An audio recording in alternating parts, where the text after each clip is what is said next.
Olá, eu me chamo Tércio dos Anjos Lacerda, eu sou acadêmico de biomedicina na FAMA e sou bolsista de iniciação científica no Instituto de Pesquisas Científicas e Tecnológicas do Estado do Amapá.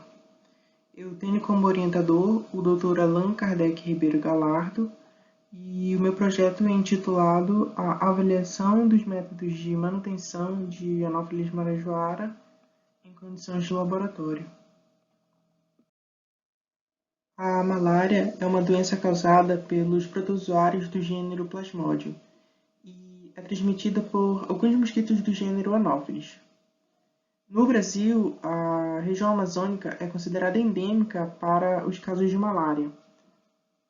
No Amapá, há a predominância dos vetores Anopheles darlingi e Anopheles marajoara.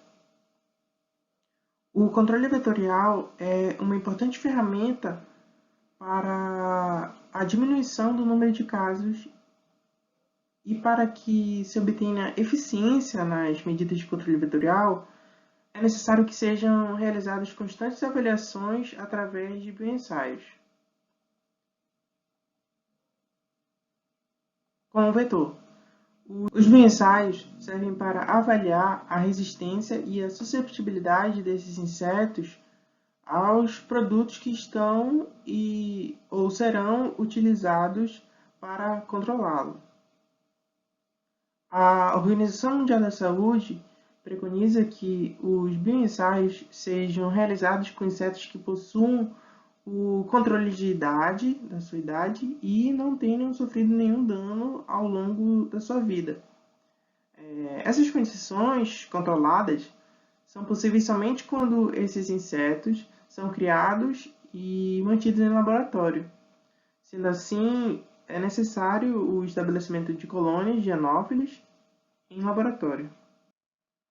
O meu objetivo geral foi avaliar as possíveis formas de criação de um dos importantes vetores de malária na nossa região, que é o Anopheles marajoara. Os meus objetivos específicos são testar diferentes técnicas de oviposição, verificar o tempo de desenvolvimento das larvas, quantificar os insetos que chegam à fase adulta e avaliar a longevidade desses insetos que chegam à fase adulta. O trabalho foi realizado no Laboratório de Entomologia Médica do IEPA, do campus Fazendinha. Entretanto, as espécies foram capturadas nos municípios de Mazagão e em Santana, no distrito de Anauerapucu.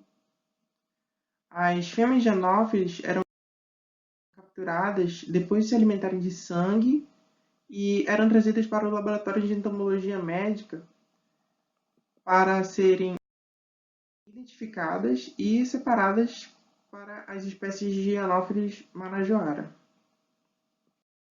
Em seguida, esperava-se o tempo de maturação dos ovos e, em seguida, dava-se início a 4 técnicas de oviposição que consistiam em 2 grupos, os que recebiam o corte em uma das asas e os que não recebiam o corte em uma das asas. As fêmeas de Anopheles marajoara ficavam 48 horas depositando os ovos e, em seguida, os ovos obtidos eram postos nas bandejas de criação para a eclosão das larvas.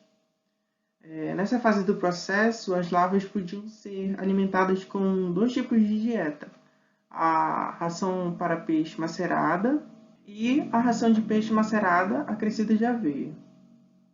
As larvas eram alimentadas até alcançarem o estágio de pupa e então eram alocadas em gaiolas de papelão, gerando assim 8 formas de criação de Anopheles marajoara.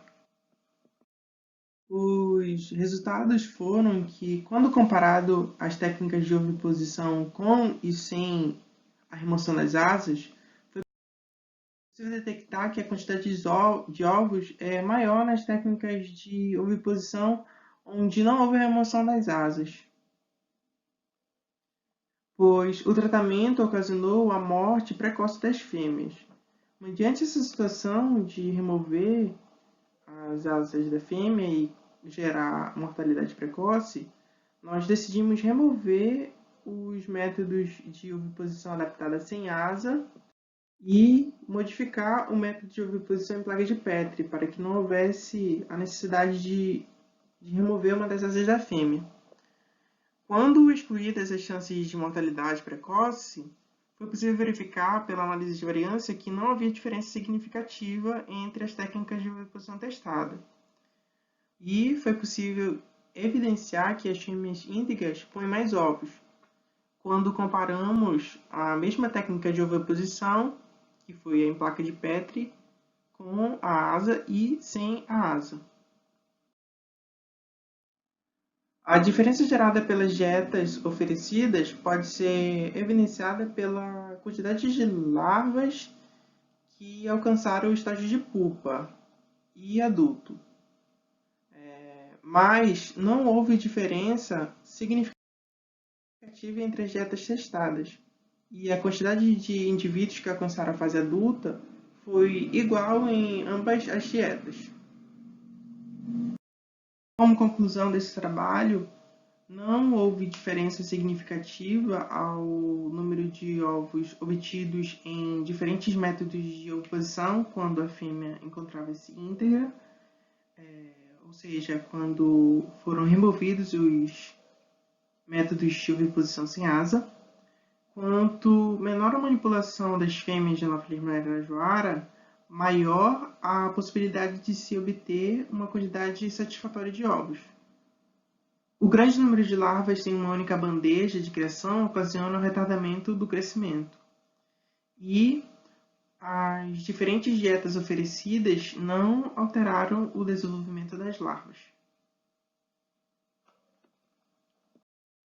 Os meus agradecimentos vão ao PIBIC por proporcionar a oportunidade da realização deste projeto, ao CNPq por financiá-lo e a toda a equipe do Laboratório de Entomologia Médica por me ajudar a desenvolver esse projeto. E ao meu orientador por todo o apoio e incentivo.